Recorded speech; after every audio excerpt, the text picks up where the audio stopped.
నన్ను ఏకీపించక్కర్లేదు. ఒకరోజు చర్చిలో నన్ను అడిగారు, అన్న మా చుట్టుపక్కలంతా వేరే ఇతర విశ్వాసాలకు చెందిన వాళ్ళు ఉంటారు, మేము క్రిస్మస్ చేసుకున్నప్పుడు వాళ్ళు మాకు అడగకుండానే ఏదైనా మీటింగ్ పెట్టినప్పుడు డబ్బులు ఇస్తారు, మేము దాన్ని యూజ్ చేస్తుంటాం. చర్చి కట్టినప్పుడు కూడా మేము పుస్తకాలు ఇస్తే వాళ్ళు మాకు మనీ ఇస్తుంటారు, మేము యూజ్ చేసుకుంటాం.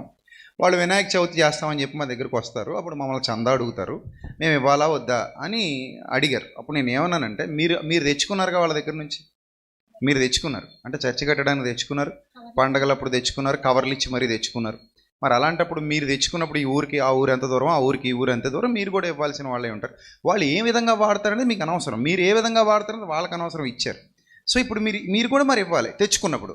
వన్స్ మీరు తెచ్చుకోలేదు అనుకుందాం, అప్పుడు ఇంకొక ఆప్షన్ ఉంటుంది, మీరు తెచ్చుకోలేదు అనుకుందాం.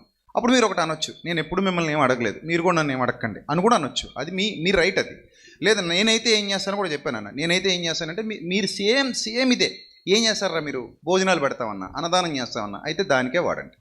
సేమ్ ఇదే విషయం చెప్పాను నేను, దానికే వాడండి, హ్యాపీగా వాడుకోండి, యూజ్ చేసుకోండి.